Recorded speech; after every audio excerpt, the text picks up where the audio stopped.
శంఖారావము. మన recording number 92 క్షేత్రజ్ఞ విభాగ యోగము అనబడే 13వ చాప్టర్లో మనం ఇప్పుడు 6వ శ్లోకం నుంచి చదువుకోబోతున్నాము. ఇక్కడ హెడ్డింగు క్షేత్రజ్ఞానము. పొలములో కృషికర్మ చేయదలచినవాడు పొలమును గూర్చి కొంత తెలుసుకొని ఉండవలెను.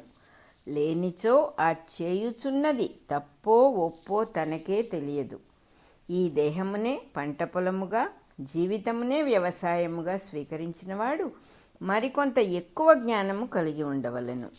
మన పొలములో ఏ ఏ రసాయనిక పదార్థములు ఉన్నవో, ఏ ఏ ఖనిజములు ఎక్కువ తక్కువలుగా ఉన్నవో తెలిసినప్పుడు ఎట్టి పదార్థములను మనము పూరించి పొలమును సారవంతము చేయవలనో తెలియను. అట్లే ఈ దేహమునందేమి ఉన్నదో, దేహం ఎట్లు పనిచేయుచున్నదో, దానిని పనిచేయించుచున్న శక్తులు ప్రజ్ఞలు ఎట్టివో తెలియవలెను. ఈ దేహము పంచభూతములతో చేయబడినది అనగా ఘన పదార్థము, జలము, వాయు పదార్థము, అగ్ని, ఆకాశము అనబడు వానితో చేయబడి ఉన్నది. వానిని నడుపుటకు వాని యందు మేల్కొనిన ప్రజ్ఞ ఉన్నది. అది నేను, తాను అను రూపము వహించి పంచభూతములను దేహముగా స్వీకరించి నడుపుచున్నది. ఈ దేహమున వేరుగా నేనను భావమునే అహంకారము అందురు. ఇదిగాక మంచి చెడ్డలను నిర్ణయించుకొనగల ప్రజ్ఞ మరి ఒకటి ఉన్నది. దానినే బుద్ధి అందురు. ఇన్ని అంశములను దేని నుండి పుట్టుచున్నవో, మరల దేనిలోనికి మాయమగుచున్నవో అనున్నది మరి ఒకటి కలదు. అది వేరుగా తెలియబడనిది. దాని నుండి వేరైన తరువాత పరమాణువులు, అణువులు, జీవులు గుర్తింపబడుచున్నారు. ఈ దేహము, జీవుడు వ్యక్తము కాకముందు ఈ చోటులోనే ఉన్నారు. వేరు కాకుండా మొత్తములో భాగముగా ఉన్నారు. సముద్ర జలములలో ఉప్పు ఉన్నది కదా, దానిని జలముల నుండి వేరు చేసినప్పుడు ఉప్పు అని పిలుచుచున్నాము. మరల నీటిలో కరిగించినప్పుడు తయారు చేసిన పదార్థములను బట్టి చారు, పులుసు అను పేర్లతో పిలుచుచున్నామే గాని ఉప్పును వేరుగా గుర్తించుటలేదు. ఈ నీటిలో కరిగిన ఉప్పు వంటిది అవ్యక్తము. ఈ దేహము లోపల కూడా అవ్యక్తమున్నది. దాని నుండి అనుక్షణము దేహము వ్యక్తమగుచున్నది. మరల చివరకు అవ్యక్తమున కలసిపోవచున్నది. కనుక పంచభూతములు, అహంకారము, బుద్ధి కాక అవ్యక్తము కూడా ఒకటిగా గుర్తింపవలసి ఉన్నది. ఇంకను ఈ దేహమున ఏమున్నది? ఇంద్రియములున్నవి. చేతులు, కాళ్ళు, వాక్కు, మలమూత్ర విసర్జనేంద్రియములు అనున్నవి 5 కర్మేంద్రియములు. చూచుట, వినుట, వాసన చూచుట, రుచి చూచుట, స్పర్శ తెలియుట అను 5 జ్ఞానేంద్రియములు. వీనిలో పనిచేయుచున్నది, వీనికి నాయకుడుగా ఉన్నది మనస్సు కాబట్టి మనస్సుతో కలిసి 11 ఇంద్రియములు ఈ దేహమున పనిచేయుచున్నవి. ఇవి కాక జ్ఞానేంద్రియములకు గోచరించున్నవి 5 ఉన్నవి. ఇవి కంటికి వెలుగు, చెవికి శబ్దము, ముక్కునకు వాసన, నాలుకకు రుచి, దేహమునకు తాకునట్టి స్పర్శ.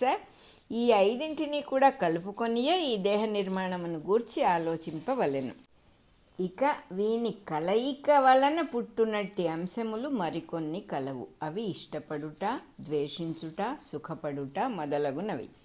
వానితో కూడా కలుపుకొనియే మనము సాగుబడి చేయవలసిన క్షేత్రం ఉన్నది. దేహధాతువుల ఏర్పాటు, అవయవముల కూర్పు అనున్నది మరి ఒకటి ఉన్నది.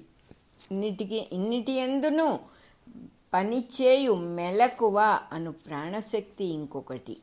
ఇన్నిటికి కేంద్రముగా ఒక ప్రజ్ఞ ఏర్పడినచో దానిని ధైర్యము లేక ధరించు శక్తి అందురు. సంగ్రహముగా చెప్పినచో మనలోని క్షేత్రమునందు పై చెప్పిన అంశములన్నీ కలవు. దీనితోనే జీవితము అను కృషికర్మను సాధించుకొనవలెను.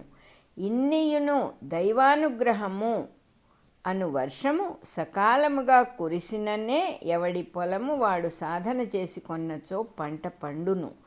దున్నుకొనక దున్నవలె నిద్రించినచో పంట పండకపోగా జీవితమునకు బాధాకరమగు ముండ్ల పొదలు, ఉమ్మెత్తలు, జిల్లేళ్ళు వంటి సంఘటనలు పెరిగిపోవును. పై చెప్పిన సామగ్రిలో కొన్ని సహజములు, కొన్ని వికారములు అనగా కొన్ని ప్రకృతి సిద్ధములు, కొన్ని మనము పుట్టించుకున్నవి. పంచభూతములు అహంకారము, బుద్ధి, అవ్యక్తము, ఇంద్రియములు, ఇంద్రియముల లక్ష్యములు అనునవి ప్రకృతి నుండి వచ్చిన సహజ సంపద. ఇష్టము, ద్వేషము, సుఖము, దుఃఖము, ధైర్యము మున్నగునవి మనము సాధించి తెచ్చుకొనున్నవి. వీనినే వికారములు అందురు. ఈ విధమైన సామగ్రితో కూడిన పొలము పని నిర్వర్తించుకొనుటగా జీవితమును నిర్వహించుకొనవలెను. సక్రమమైన మార్గమున నిర్వహించినచో చేసిన ప్రయత్నమునకు పంట వచ్చును. క్రమము లేనిచో జిల్లేళ్ళు మెత్తలే గతి. అయినచో క్రమమనగా ఎట్టిది? ఏ క్రమమును పాటించినచో జీవిత కృషి ఫలవంతమగును. అది ఫలవంతమైనప్పుడు మాత్రమే యజమాని రైతు అనబడుచున్నాడు. కానప్పుడు సోమరిపోతు కాగలడు. కనుక ఏ క్రమమును పాటింపవలెనో అను ముఖ్యాంశమే ఇచ్చట చెప్పబడుచున్నది. ఈ దిగువ అంశములను పాటించినచో పంట పండునట్టి క్రమము ఏర్పడును. 6-7 శ్లోకాలు అయిపోయినాయి. నెంబర్ 1, నేనింత వాడను, ఈ పని చేయుదునా అను అభిప్రాయమును రానీయరాదు. నన్ను ఇతరులు గౌరవింపవలెనను అభిప్రాయము రారాదు. ఇతరులు సహజముగా మన ప్రవర్తనను బట్టి గౌరవింతురు. ఇతరులు గౌరవించుటలేదన్నచో మన ప్రవర్తనలో లోపమున్నదని అర్థము. 2, నేను దీనిని సాధించి తినని, నాకింత ఆస్తిపాస్తులున్నవని, ఇంత చదువుకొంటినని అభిప్రాయములు ఉండరాదు. ఇట్టి గొప్ప విషయములను ఇతరులకు తెలియపరచవలెనని తహతహ ఉండరాదు. 3, సాటి మానవులనైనా, జంతువులనైనా, చెట్లనైనా హింసించు బుద్ధి ఉండరాదు. ఆహారం హింస కాదు. అది కాక వినోదమునకై వేటాడుట, మొక్కలు పీకుట, పువ్వులు పిందెలు త్రుంపుట మొదలగు పనులే హింస. అట్లే సాటి మానవుల విషయమునను. 4, ఇతరులు తప్పు చేసినప్పుడు క్షమించుట అభ్యాసము చేయవలెను. 5, అనుకున్నది సూటిగా పలుకుట, అనుకున్న పని సూటిగా చేయుట అలవాటు చేసుకొనవలెను. 6, పై చెప్పిన సాధన మొదట కొంచెము కష్టము గనుకను, మనకన్నా ముందుగా సాధించిన వారితో సహవాసము ఆవశ్యకము గనుకను పెద్దలను సేవించుట, గురువులను సేవించుట అభ్యాసము చేయవలెను. 7, శరీరము మనస్సు శుచిగా ఉంచుకొనవలెను. అనగా నిత్యము దంతధావనము, స్నానము, ఉదికిన వస్త్రములు ధరించుట, జుట్టు గడ్డము మీసములు తొలగించుకొనుచుండుట మున్నగు శరీర శుచిత్వమును అభ్యసింపవలెను. ఆహార శుచిత్వమును అభ్యసించి జీర్ణశక్తిని, ఆరోగ్యమును కాపాడుకొనవలెను. ఇతరులలో గల లోపములను గమనించు దుర్బుద్ధి మనస్సున పుట్టకుండా మానసిక శుచిత్వమును అభ్యాసము చేయవలెను. 8, పరిస్థితులకు వాతావరణమునకు లొంగిపోరాదు. తానుగానే వర్ధిల్లుచు పరిస్థితులను తనకు అనుకూలముగా మలచుకొనవలెను. 9, ఇంద్రియములను ఆకర్షించునట్టి విషయములు అనేకములుండును. వానిని గురించి పట్టించుకొనక తన కర్తవ్యమును మాత్రమే పట్టించుకొనవలెను. 10, మిగిలిన వారికన్నా తానే విధముగా గొప్పవాడు అను భావమును కలుగనీయరాదు. పైన చెప్పిన 10 అంశములను వరుసగా 1 అమానము, 2 అదంభము, 3 అహింస, 4 క్షమ, 5 రుజువర్తనము, 6 గురుసేవ, 7 శుచిత్వము, 8 స్థిరత్వము, 9 వైరాగ్యము, 10 అహంకారము లేకుండుట, 11 వీనితోబాటు తన దేహమును, మనస్సును, సంభాషణమును తన వశమున ఉంచుకొనవలెను. 8వ శ్లోకం అయిపోయింది. దేహమునకు జన్మతో పాటు జబ్బు చేయుట, ముసలితనము, అనేక బాధలు, చచ్చుట అనున్నవి తప్పనిసరిగా కలుగుచుండునని గుర్తుంచుకొని వానిని పట్టించుకొనుట మాని తన కర్తవ్యమునే గుర్తుంచుకొనవలెను. జబ్బు చేసినప్పుడు సరి అయిన మందు పుచ్చుకొనుట కర్తవ్యము. తన ఆరోగ్యం ఎట్లుండునో అను భయము కర్తవ్యము కాదు. ఇందు మొదటి దానిని ఆచరించి రెండవ దానిని పట్టించుకొనరాదు. ఇంకను భార్య, బిడ్డలు, డబ్బు, ఇల్లు, ఆస్తి అను వానియందు ఆసక్తి ఉండరాదు. ఈ అంశముల యందు తన కర్తవ్యము మాత్రం ఉండవలెను. దిగులు, బెంగ, వ్యామోహము, వెనక పీకుడు ఉండరాదు. ఇంకనూ వీరు నావారు, ఇది నా ఆస్తి అను భావము రాకుండా చూచుకొనవలెను. లేనిచో వారిని తాను ఆజ్ఞపెట్టుట, వారు విననప్పుడు తాను దుఃఖపడుట జరుగుచుండును.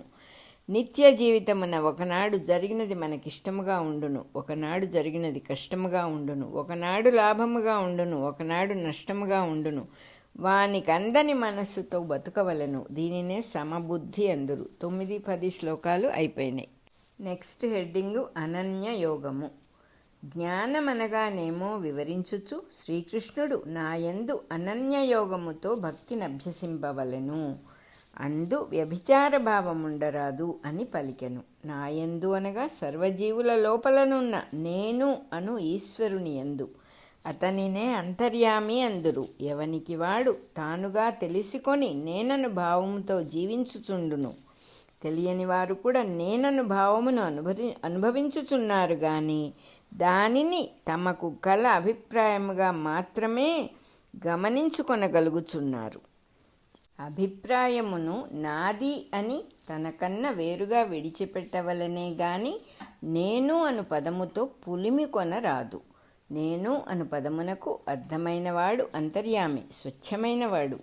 అట్టి నాయందు యోగమును అభ్యసింపమని కృష్ణుడు చెప్పుచున్నాడు. దీనివలన చిత్తవృత్తి నిరోధము కలిగి జీవుడు స్వరూపమైన ఆత్మగా వెలుగును.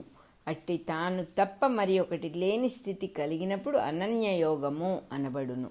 అన్యము కనిపించుటయే మనస్సు వ్యభిచరించుట. అది లేని నిశ్చల స్థితి భక్తి యోగముచే లభ్యమగును. యోగాభ్యాసమును భక్తితో చేయవలెను, అనగా భక్తితో కలిపి చేయవలెను. స్వచ్ఛమైన ప్రేమ రూపముగా భక్తి అభ్యసింపబడును. దారాపుత్రాదులయందు గల ప్రేమ ప్రయోజనములతో ముడిపెట్టుకుని ఉన్నది కనుక స్వచ్ఛముగా ఉండకపోవటం మనము గమనించుచున్నాము.